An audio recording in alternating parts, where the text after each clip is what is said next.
The next muscle is levator scapulae. And levator scapulae gets its name because it elevates the scapula, so it lifts the scapula up, it elevates it higher. It comes from the cervical vertebrae up here, the transverse processes. So if you feel on your client the side of their neck, these are the transverse processes sticking out either side of the vertebrae. And it runs all the way down to the very top of the scapula up here, this superior angle. Sometimes when you press this point, it's quite sore, that attachment point there. So it's a nice strap-like muscle running all the way from the cervical transverse processes all the way down to the top of the scapula.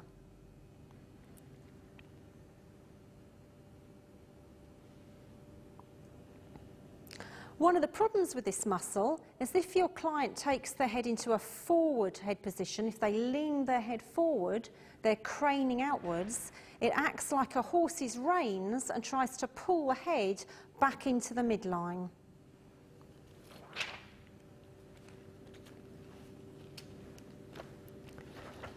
The next two muscles, these are part of your rotator cuff muscle group. And the way you find them is you need to palpate what we call the supraspinous fossa in here. So that fossa is a little hole, a dip, in the top of the scapula above the spine of the scapula. So to palpate for the spine of the scapula, which is this bit here, ask your client to keep their arm at their side and run your hands along the scapula to see if you can find the spine.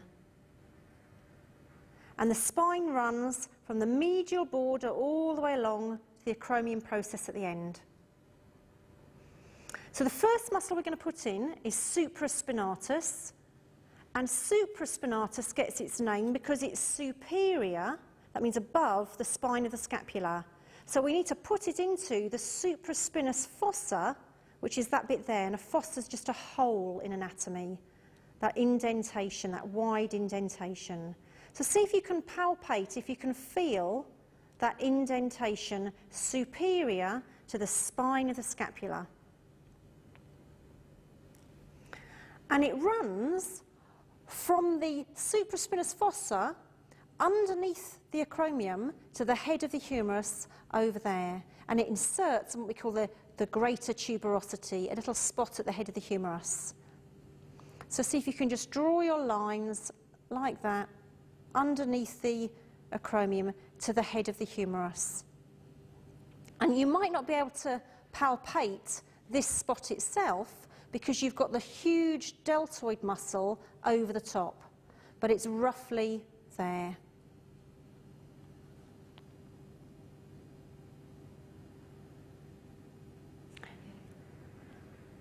Now the job of supraspinatus is it acts like a shopping bag muscle, and what I mean by that is if you abduct your arm, so ask your clients to abduct their arms, take their arms out to the side, it likes to work in this range, but it can of course go through the whole 180 degrees like that. But it likes to work in abduction around 20 degrees. And if you palpate, if you put your fingers into the supraspinous fossa and then get your client to actively abduct, get them to do it themselves, you may find that you can feel the muscle contracting in there. And one of the problems with the muscle is that its tendon runs under the acromion process to insert over here. So if you keep on abducting, you're going to squash the tendon repeatedly in that little gap. The muscle that works from a similar part of the scapula is this one, infraspinatus, and that's named because it's inferior to the spine of the scapula. So find the spine of the scapula again, palpate this structure here, and then you're going to be drawing the origin in the infraspinous fossa, which is that bit there. And notice that it doesn't go all the way down to this is called the lateral border, because there's some other muscles we need to put onto the lateral border, so you need to leave them some space. So once you've found the infraspinous fossa, draw your lines coming like this to the posterior side, again to the greater tuberosity of the humerus, right at the top of the humerus.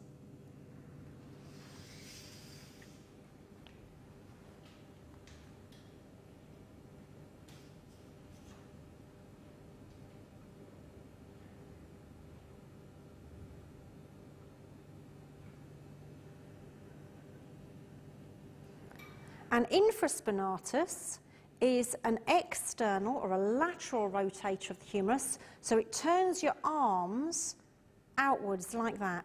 Every time you reach behind you, infraspinatus is working to externally rotate your arm, to laterally rotate your arm.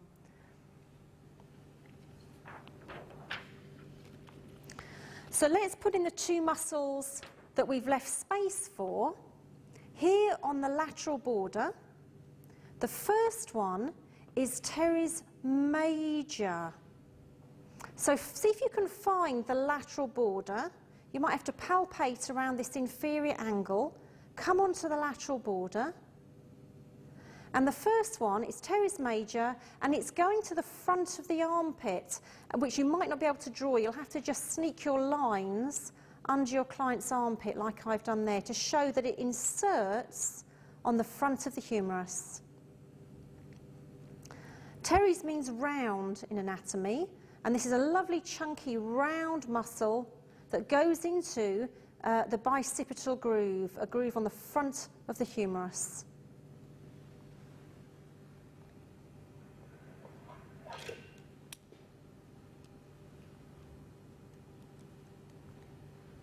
So on the model here we've got two tubercles, and there's the bicipital groove running on the front of the humerus down there.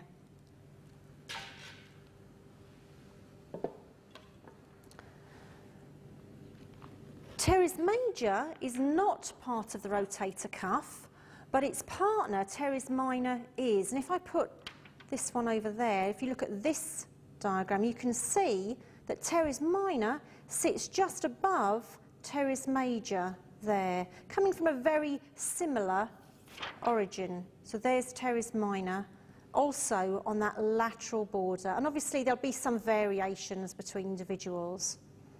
But this one is also going to the greater tuberosity. And on my diagram, it's perhaps a little bit too low, so I've just drawn it quite generally.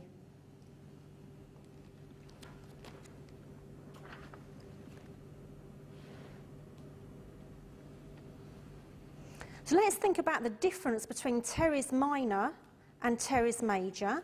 Teres minor is an external or lateral rotator of the humerus. It's going to turn your arms externally like that, like infraspinatus. But teres major is going to the front of the humerus. So you can see it's actually sneaking its way to the front there. So teres major is an internal rotator of the humerus. It turns the arm inwards like that. And the majority of the population are going to be working their internal rotators, because the majority are going to sit in internal rotation rather than to sit in external or outward rotation. Now, this next group of muscles, you don't have to draw all of these. I've just sketched on some of them. They form a big group of muscles called erector spinae, and there are some different groups. You've got iliocostalis, spinalis, longissimus here. But what I want you to do is to just find the base of the skull here, the occipital bone. So palpate for the occipital bone, and then draw a set of tram lines from the occipital all the way down on each side like this. So draw them all the way down, like that. So you end up with a kind of a tram line running all the way down.